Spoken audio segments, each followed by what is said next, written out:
Let me introduce you to my friend Francis.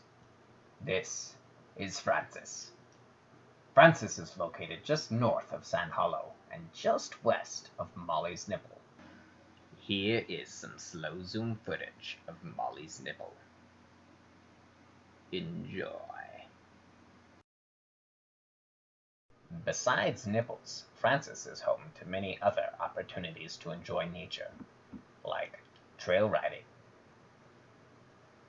places to litter, and modern art. Francis also has a couple other good things going for him, like this wildflower, commonly known as the silver puff, and less commonly known as maybe a bundle of ninja weapons for ants.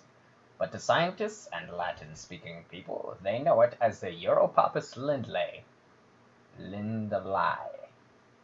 Lindley. But to Francis, this little guy is known as Terence. As I have discovered while visiting Francis, the silver puff doesn't belong here at all. It is actually native to the Mojave Desert, which is not here.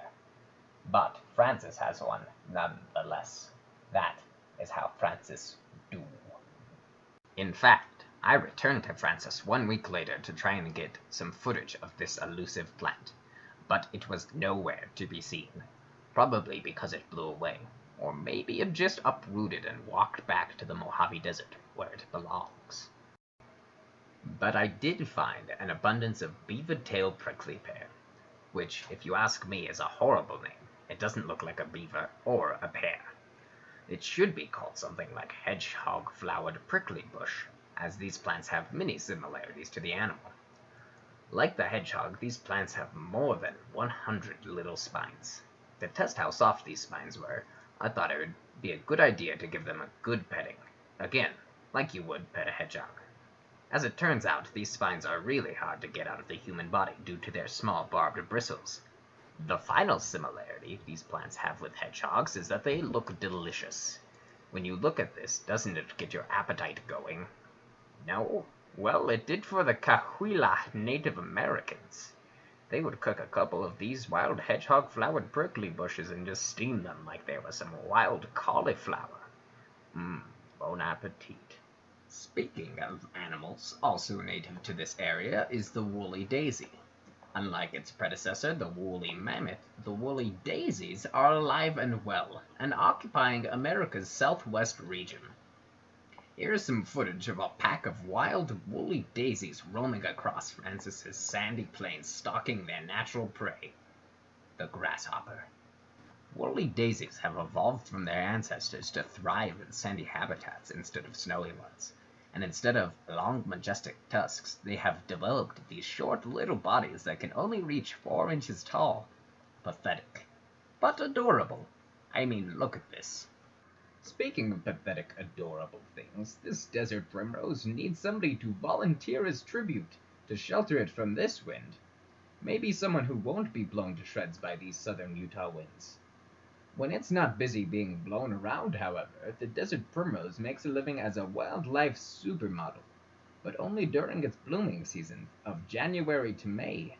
The desert primrose has a lot of variations and goes by many names, like the birdcage evening primrose, which is nice, or basket evening primrose, also good, or what's this?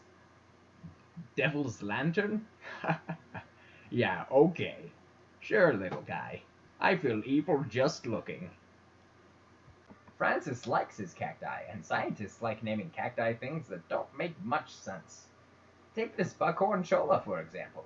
If I met a buck with horns like this in a dark alley, I would probably make a noise similar to the one you would yell at your younger sibling for making. Then again, if I saw a buck in a dark alley that looked like anything other than a dollar, I would probably be pretty concerned. Unless the buck's horns were flowering like the cholla does in its lifespan. Then that would just be cute. The buckhorn cholla is fairly rigid in stature and can grow up to 10 feet tall, which is more than a lot of humans can say.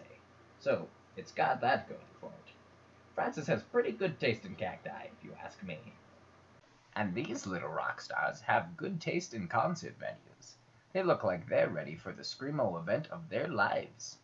Disrespect your surroundings!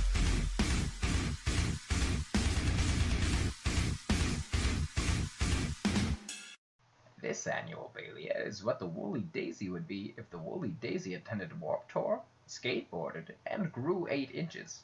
Though these flowers enjoy headbanging and mosh pitting, when they calm down, you can see that they are really quite fuzzy and enjoyable. In fact, unlike the beaver-tailed prickly pear, you can even pet these little guys without the fear of them entering your body and staying there. They're even so popular that they are frequently bought off the internet for people to use as pets or whatever people do with flowers. People may want to buy annual Dahlias by the dozen, but you won't find anyone buying this cheap grass online. Not only does it make a horrible pet, but it is an invasive species to the United States. And not only do people not want to buy it, they don't want it at all. Period. This may be the reasoning behind the cheatgrass's ever droopy head. Don't worry, little plant. I'm sure somebody out there wants you. Maybe. Like somebody who enjoys ugly little weeds.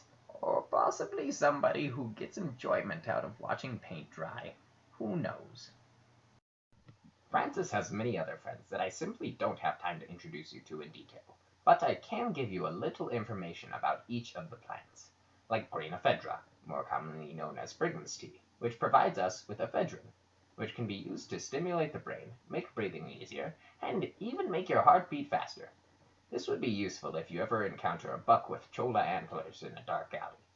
Another one of Francis's friends would be the narrow-leaf yucca, which was used by the Native Americans to make suds for washing things. Try it out if you need to wash off after attending a concert with the annual Dahlias. And this purple sage, which is really more of a lavender color if you ask me. It smells like mint. Don't chew on it though, because eating random plants could kill you. I found that out the hard way when I made the cameraman eat a handful of random leaves I found around Francis. Francis is also home to a lot of wildlife, like rabbits, bats, birds, but due to several occurrences like accidentally filming without hitting the record button multiple times, I am unable to show you these animals. Thanks, cameraman. I hope through the video you got to know Francis on a deeper level than you ever sought to know about a plot of land, and came away with a deeper appreciation for nature, like how useful it is for literature.